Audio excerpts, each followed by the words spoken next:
سلامونه ستړي مشئ. کابل کې د شپې 10 بجې دي. تاسو د عامو خبرونه ګورئ. د نن شپې ساټکي مو د ځانمرګو بریدونو لپاره د طالبانو د پټ مشر غوښتنې ته غبرګونونه. هیوادوال وایي طالبان دې معلومه کړي چې پر چا یا کومې ډلې غواړي برید وکړي. د طالبانو بیان بیا وایي د دوی د مشر خبرې ناسمې تعبیر شوي دي. برای مردم خود برای افراد خود انتخابی میکنه. این گپشن چی مفهوم داره؟ نه د شخص په وینا کې دا خبرې د معنا نه لرلو د سوستي بریدونه. د اختر په ورځو کې د کابل ښار پوځي فضا. کابل ښاریان وایي داسې فکر کوي چې تر کلابندۍ لاندې دي. در هر قدم طالبان چک‌پای ایجاد کرده.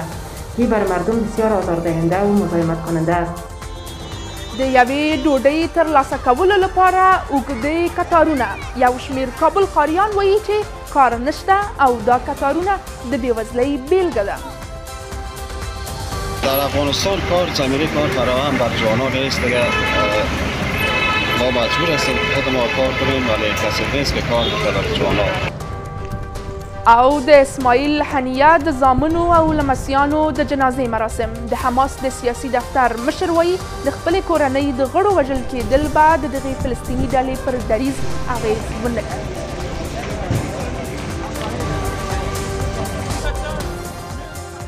دا نړۍ ته ثابتوي چې موږ له شهید وروسته شهید ورکوو او د خلکو یوه برخه یو.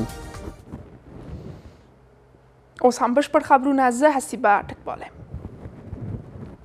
د ځانمرګو بریدونو لپاره د طالبانو د پټ شوي مشر غوښتنې غبرګونونه راپارولي دي. طالبانو د اختر په لومړۍ ورځ هبت الله اخندزاده ته منسوب غږ خپور کړ چې پکې ویلي وو طالبان دې د تیر په څیر ځانمرګو بریدونو کولو ته چمتو شي. په افغانستان کې د جمهوریت په 20 کلنه موده کې پر پوځي او ملکي اهدافو د ځانمرګو بریدونو کارول د طالبانو د خونړیو جګړو یو له تګلارو وه. طالبان په نړۍ کې یوازینۍ ډله ده چې په رسمي ډول یې د دفاع وزارت په چوکاټ کې ځانمرګي بریدګر ثبت کړي دي. اوس د طالبانو ویان ذبیح الله مجاهد وایي چې دوی د مشر خبرې ناسمې تعبیر شوي او په وینا یې د ځانمرګو له ویلو د هبت الله اخندزاده موخه د دې ډول بریدونو پر وړاندې درېدل او پرې تېرېدل و. طالبانو خپل مشر هیبت الله اخندزاده ته منسوبه دغه وینا د چهارشنبې په ورځ د کوچني اختر په لومړۍ ورځ خپره کړه. د کندهار 2 تنه اوسیدونکي چې د کوچني اختر د لمانځه لپاره د دغه ولایت عیدګاه جومات ته تللي عامو ته تاییدوي چې د طالبانو مشر د لمونځ کوونکو په منځ کې موجود و او د جمعې لمونځ یې ادا کړ. نن په راحت کې دغسې قرباني ورکوي، شاته نسی، کمربند مات نه کوي. د طالبانو مشر د خپلو خبرو په یوه برخه کې له ځانمرګو بریدګرو وغوښتل چې د پخوا په څیر د جګړې ته چمتو شي. هغه وویل چې هماغه ډول جګړه او ځانمرګي وکړئ چې پخوا مو کول. ګورې چې ناکام نسی، دغسې مقابله وکړي، دغسې قرباني ورکړي، دغسې استشهادي وکړي. د هیواد اوسیدونکي وایي چې د طالبانو د مشر دغه څرګندونې د طالبانو خپلسري او ځان خوښي ښیي. دغه هیوادوال وایي طالبان نه دي بدل شوي. برای مردم خود برای افراد خود انتخابی میکنه. این گپشن چی مفهوم داره؟ خو د طالبانو ویان ذبیح الله مجاهد د غونیوکو ته په جواب کې وایي چې د دوی د مشر خبرې ناسمې تعبیر شوي دي. د مجاهد په وینا د هیبت الله اخندزاده د ځانمرګو بریدونو له غوښتنې موخه د دغه ډول بریدونو پر وړاندې ودرېدل او پرې تېرېدل وو. نه د شخص په وینا کې دا خبرې د معنا نه لرلو د سوستي بریدونه. معنا دا وسې که چېرې تاسې هغه وخت استشهادي له ځانه تېرېدنې بریدونه کول د دفاع اوس په دغه عرصه کې په تبلیغاتي لحاظ افغانستان تر لاندې د افغانستان ناکام بلل کېږي. افغانستان یو ډول نظام او دغه پرمختګونه چې د نادیده نیول کېږي په دې کې دغسې لکه استشهادیان اوسېږي. معنا ډېر قربانۍ ورکوي، ستړې وګالئ، ښه تصویر وړاندې کوي، د هېواد په ابادي کې کوشش وکړي، په پښو درېدو کې کوشش وکړي، دغسې زحمت وباسئ. دا معنا نه ده چې اوس استشهادي بریدونه کوي. داسې ښکاري چې د خپلو مخالفو ډلو د امنیتي ګواښونو په اړه د طالبانو اندېښنه مخ په زیاتېدو ده. طالبان چې د القاعدې ترڅنګ په افغانستان کې د ځانمرګو بریدونو بنسټ ایښودونکي دي. د طالبانو د کورنیو چارو سرپرست وزیر سراج الدین حقانی هم تیر کال ویلي وو چې تر 1500 ډیرو ځانمرګو بریدګرو د په اجازه بریدونه کړي دي. طالبانو د اختر د ورځو لپاره تدابیر زیات کړي دي. د پلازمینې یو شمېر اوسیدونکي وایي د ښار د اختر په ورځو کې پوځي بڼه غوره کړې ده. د دغو اوسیدونکو له ډلې یو شمېر یې وایي چې دغو سختو امنیتي تدابیرو په ویره کې اچولي او هر وخت د یو ناڅاپي برید د ترسره کېدو احتمال اندېښمن کړي دي. د دغو ښاریانو په وینا کابل او نورو ولایتونو کې د مخابراتي شبکو قطع کول هم د طالبانو کار دی چې د خپلو مخالفو ډلو د بریدونو مخه ونیسي.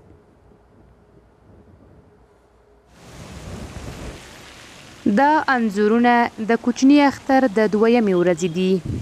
انځورونه چې ښیي طالبانو د دې اختر لپاره سخت امنیتي تدابیر نیولي دي. که څه هم طالبان په ټول افغانستان کې د امنیت د ټینګښت ادعا کوي، خو ظاهراً له امنیتي ګواښونو هم ویره لري.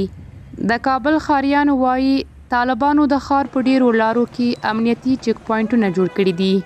در روزهای تدابیر امنیتی و چک پوینت‌ها در شهر بسیار زیاد شده. در هر قدم طالبان چک پوینت ایجاد کرده که بر مردم بسیار آزاردهنده و مزاحمت کننده است. ما نمیدانیم دلیل ایجاد چک پوینت ها چی است. اگر موضوع امنیتی باشه خود طالبان ادعای امنیت سراسری میکنند. این بر مردم واقعا سوال برانگیز است. د کابل اوسیدونکي وایي د اختر په ورځو کې پلازمینې پوځي بڼه غوره کړې ده. د پلازمینې د دغو اوسیدونکو په وینا دوی د طالبانو له دې امنیتي تدابیرو ویره لري. د اختر په لومړۍ ورځ هم په کابل، کندهار، بلخ، هرات او غور ولایتونو کې د ماسپښین تر 1 بجې پورې مخابراتي شبکې بندې وې. ظاهراً د انټرنیټ قطع کول په هیواد کې د امنیتي پیښو د مخنیوي لپاره د طالبانو د اقداماتو یوه برخه وه، په ځانګړې توګه د داعش او د طالبانو د مخالفو جبهو د احتمالي بریدونو د مخنیوي لپاره. روزایی ده بیخی با تدابیر شدید امنیتی از طرف امارات اسلامی که در این شرایط و این زمان این تدابیر حتی در حکومت جمهوریت گرفته نشده بود. شهر کابل بیخی چهره نظامی، هر طرف موترهای نظامی با سلاحهای سخته و خفیفه به اصطلاح در معاصر از دیگه فکر کنید یک شرایط بیخی نظامی وارث. له دې ټولو سره نن د کوچني اختر 2مه ورځ هم پای ته ورسېده. د اختر په لومړیو 2 ورځو کې ظاهراً کومه امنیتي پیښه نه ده شوې. د هیواد یو شمېر اوسیدونکي وایي د طالبانو امنیتي چک پوینټونه او د ښځو پر تګ راتګ محدودیتونو د اختر خوښۍ او خوند له منځه وړی دی. در این روزهای تدابیر امنیتی بسیار زیاد است. شهر هر جایی که میری چک پوینت است، با سلاح‌های ثقیله ایستاد هستند. مردم کلشان هیجان زده هستند که تدابیر به خاطر چیست. یک قسم وحشت زده هستند که تدابیر به خاطر چی است. دا 5م اختر دی چې د هیواد اوسیدونکي د طالبانو تر واکمنۍ لاندې په افغانستان کې د هیواد وګړي تیروي. د طالبانو ویان ذبیح الله مجاهد د افغانستان د امنیتي وضعیت د خرابوالي په اړه د ګډ امنیتي تړون سازمان د اندېښنو په ځواب کې وایي چې د دغه سازمان غړي هیوادونه د افغانستان په اړه مطالعه نه لري. د طالبانو ویان ویلي معلومه نه ده چې د امنیتي تړون سازمان دغه معلومات له کوم ځایه او څنګه ترلاسه کوي. د ګډ امنیتي تړون سازمان په خبرپاڼه کې چې د چهارشنبې په ورځ خپره شوې راغلي چې په افغانستان کې امنیتي وضعیت د ښه کېدو په حال کې نه دی او ترهګریز سازمانونه او سایبري بریدونه د دغه سازمان د غړو هیوادونو لپاره ګډ ګواښونه دي. د ګډ امنیتي تړون سازمان د عمومي منشي د مرستیال او د دې سازمان د غړو هیوادونو د ترهګرۍ ضد مرکزونو د مشرانو په حضور کې روسي او یاد سازمان د چهارشنبې په ورځ په مسکو کې د افغانستان په تړاو غونډه وکړه. په دې غونډه کې له ترهګرۍ او توندلارۍ سره د مبارزې او همداراز له افغانستانه د ګواښونو او نشه یي توکو د قاچاق له امله د رامنځته شویو خطرونو په اړه هم خبرې اترې وشوې. د دغه غونډې په وروستۍ خبرپاڼه کې ویل شوي دي چې په افغانستان کې د نړیوالو ترهګرو ډلو فعالیتونه د دغه سازمان د غړو هیوادونو لپاره یو جدي ګواښ دی. خو د طالبانو ویان وایي چې د دوی تر واک لاندې افغانستان نورو هیوادونو ته ګواښ نه دی. ذبیح الله مجاهد وایي چې د ګډ امنیتي تړون سازمان غړي هیوادونه په افغانستان کې استازي نه لري او د افغانستان په اړه سمه مطالعه نه لري. خو زموږ امنیتي ځواکونه هم څو برابره زیات ورته قوي سوي دي، هم متوجه سوي دي او هم د هغو په لټه کې. نو نسو ویلی چې امنیت خدای نخواسته ښه نه وي. دغه پیمان هیوادونه چې د امنیتي جمعي نه پوهېږو دوی معلومات له کومه کوي او څرنګه داسې ادعا کولی شي. نه دلته استازي لري، نه افغانستان له نږدې ویني، حتی راپورونه هم ښکاري چې دقیق نه مطالعه کوي، کوم اړخ نه متاثره دي داسې خبرې. طالبان په داسې حال کې په افغانستان کې د داعش د ماتې او د ترهګرو ډلو د نشتون په اړه خبرې کوي چې تر دې وړاندې د ملګرو ملتونو امنیت شورا په افغانستان کې د ترهګرو ډلو د فعالیتونو د زیاتوالي په اړه اندېښنه ښودلې وه. د ملګرو ملتونو په تازه راپور کې ویل شوي چې داعش هڅه کوي په نړیواله ټولنه او ملګرو ملتونو هم بریدونه وکړي. امریکایي چارواکو هم له افغانستانه د ترهګرۍ او په ځانګړې توګه د داعش د خراسان څانګې د ګواښونو او خطرونو په اړه خبرداری ورکړی او ویلي دي چې دغه ګواښونه نه یوازې سیمه بلکې امریکا او اروپا هم ګواښي. په وروستۍ پیښه کې داعش خراسان څانګې په مسکو کې هم د برید مسؤلیت منلی دی، هغه برید چې په ترڅ کې 130 کسان ووژل شول. اگر وضعیت افغانستان به همین منوال پیش بره بدون شک پایگاه حمله برای تروریست های جهان و تروریست های بین المللی خواهد بود و این تروریست ها میتونن به خیلی سادگی در افغانستان فعالیت بکنن و از طریق افغانستان کشورهای مورد هدفشان هدف قرار بدن و به هدف خیش برسن. اوس دغه اندېښنو ته د ګډ امنیتي تړون سازمان اندېښنې هم ورزیاتې شوي دي. روسیه، بلاروس، قزاقستان، قرغیزستان او تاجکستان د ګډ امنیتي تړون سازمان غړي دي. د هیواد یو شمېر اوسیدونکي پر ناوړه اقتصادي وضعیت په نیوکې سره وایي چې د کار زمینه هیڅ ورته برابره نه ده. دغه هیوادوال وایي طالبان چې ځانونه د افغانستان مسؤلان ګڼي باید د دوی لپاره د کاري فرصتونو په رامنځته کولو کې بې پامي ونه کړي. دغو هیوادوالو امو ته وویل چې له نړیوالو بنسټونو یې هیڅ مرسته نه ده ترلاسه کړې. یو شمېر له دوی هم د ډوډۍ د ترلاسه کولو لپاره د نانوایانو او خیریه بنسټونو مخې ته ولاړ وي.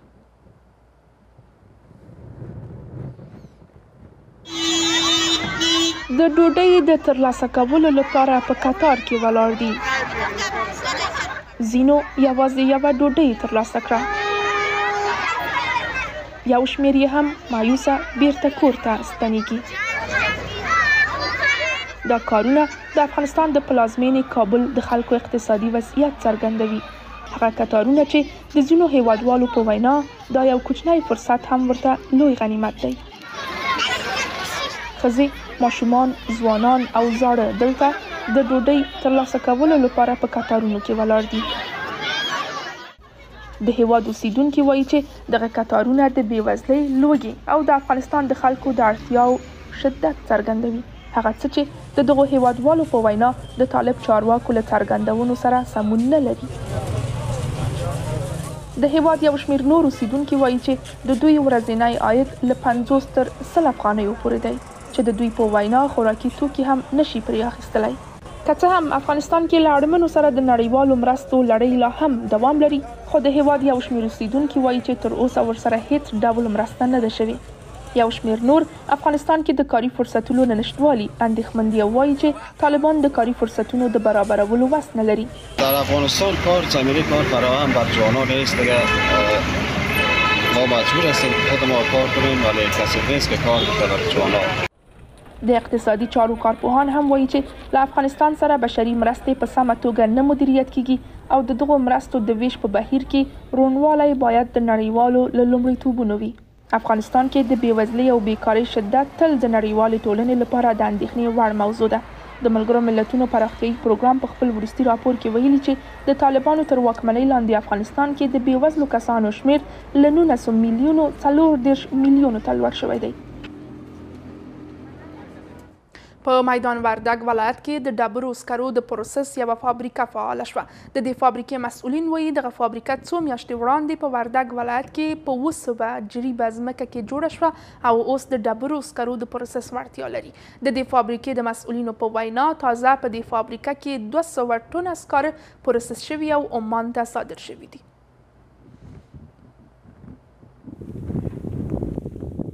دغه فابریکه څو میاشتې وړاندې د وردګو د مرکز اړوند میدان ښار په کوټې اشرو سیمه کې جوړه شوه.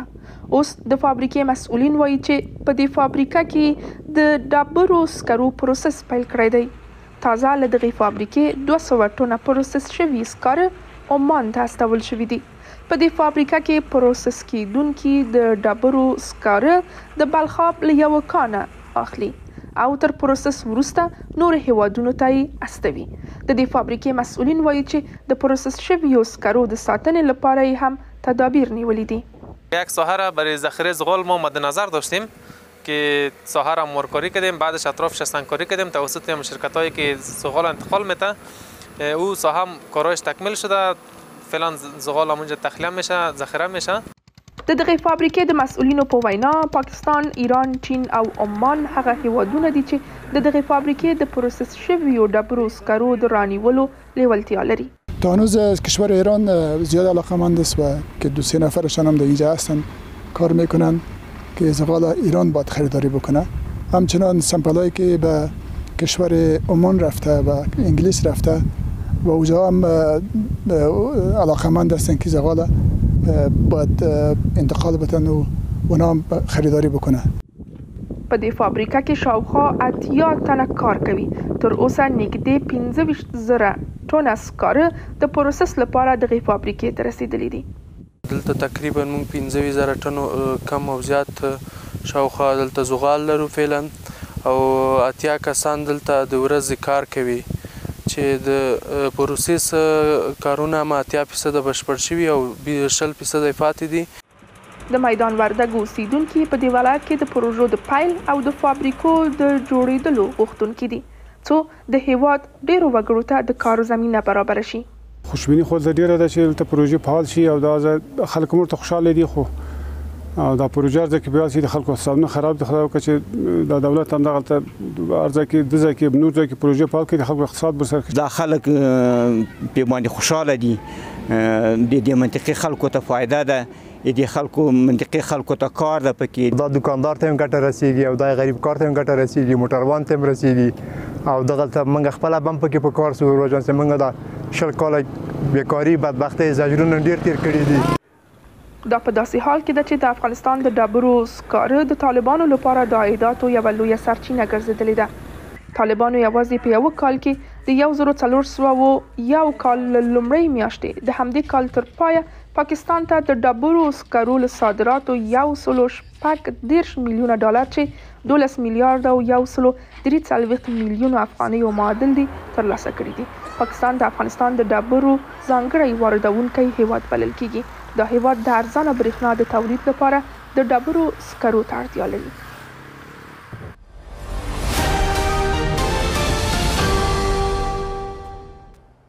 څو لاند اقتصادي خبرونه مو هم. د روان کال په جنوري میاشت کې د افغانستان او قرغیزستان ترمنځ سوداګري 10% کمه شوې ده.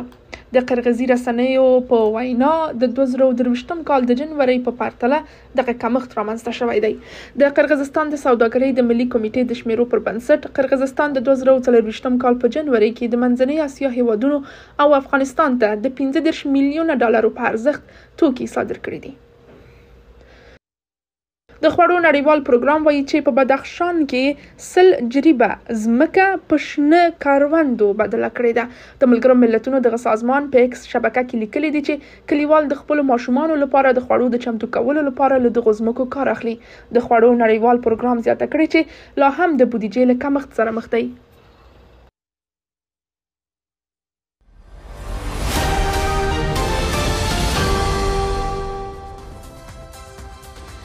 او د هیواد په بازارونو کې د بهرنیو اسعارو بیې یو امریکایي ډالر 2 افغانۍ، یو یورو 2.4 افغانۍ، زر ایرانی ریال 1.15 افغانۍ، زر هندۍ روپۍ 821 افغانۍ، یو د اماراتو درهم 19.850 افغانۍ، یو زر پاکستاني روپۍ 209.50 افغانۍ.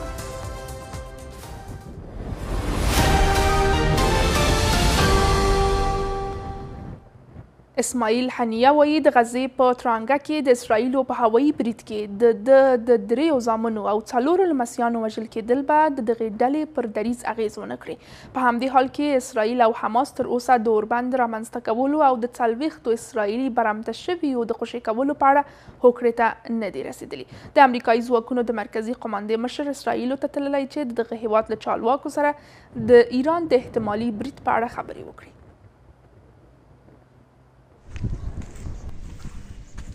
دا په غزه کې د حماس د سیاسي دفتر د مشر اسماعیل هنیه، د زامنو امیر هنیه، محمد هنیه او حازم هنیه او 4 مسیانو چې د چهارشنبې په ورځ د غزې تړانګې په شمال لویدیځ کې د اسرایلو په هوایي برید کې په نښه شول د جنازې مراسم دي.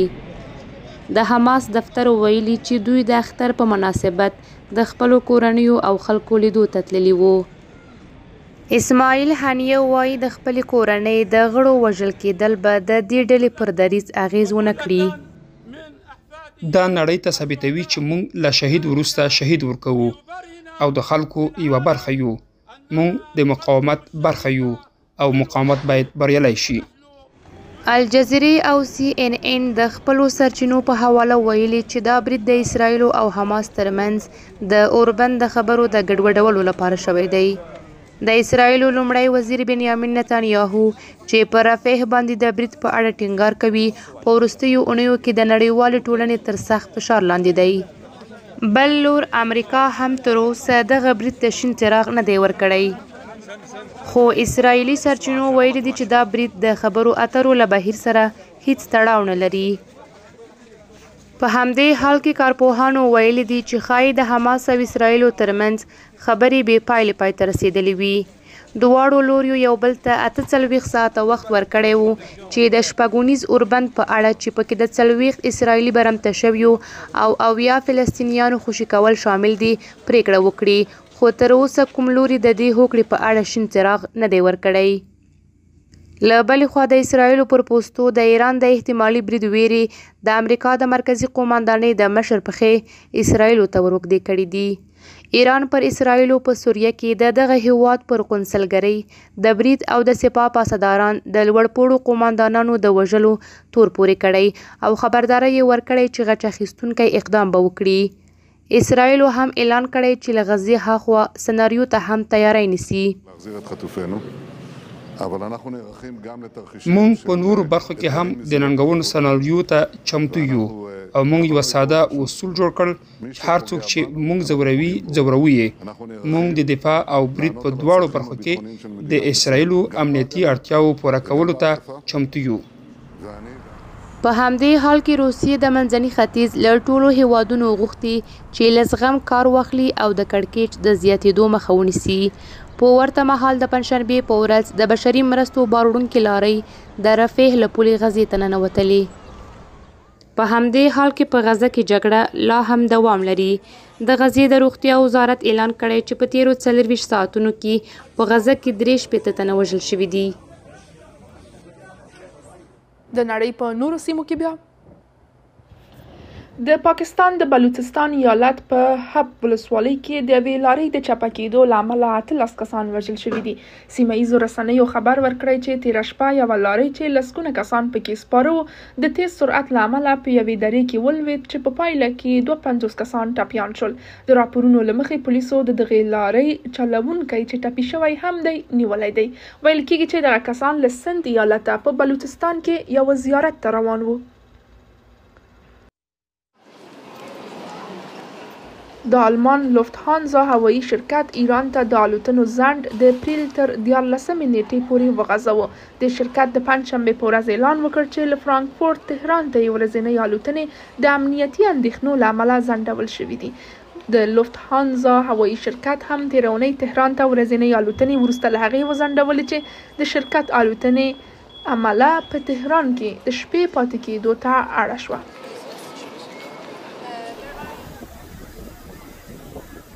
د ایټالیا ساحلي ساتونکو په لسګونو پناه غوښتونکي د مدیترانې له اوبو وژغورل.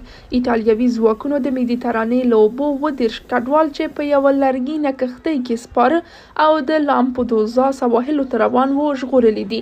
د دغه هیواد ساحلي ساتونکو په یوې بلې پیښه کې هغه 22 پناه غوښتونکي هم چې د مالټا په اوبو کې په یوې وړې کښتۍ کې روان وو ژغورلي دي. دغو ځواکونو د 9 تنو جسدونه هم موندلي چې په منځ کې یو ماشوم هم و.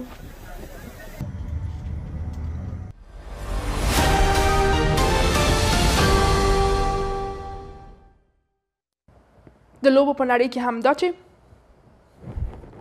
د افغانستان د فټسال ملي لوبډلې په یوه دوستانه لوبه کې د سعودي عربستان له لوبډلې سره مخامخ شوه. د دوستانه لوبه د تایلند په کوربتوب ترسره شوه او په پای کې دواړو لوبډلو په 2-2 مساوي کړه. د افغانستان لپاره مهدي نوروزي او امید قمبري ګولونه وکړل. ټاکل شوې د هیواد ملي لوبډله د چین له ملي لوبډلې سره هم یوه دوستانه لوبه وکړي. د افغانستان د فوټسال ملي لوبډله د اسیا جام سیالیو ته چمتووالی نیسي. په لومړۍ لوبه کې به د هیواد ملي لوبډله د اپریل په 18مه نیټه د ایران له لوبډلې سره لوبه وکړي. دا د دې مهال خبرونه له ملتیا مو مننه. خو له تاسو غواړم چې د لا ډېرو تازه او کره خبرونو لپاره د آمو ټلویزیون ویب پاڼې amو.tv ته ورشئ. شپه مو بخیر.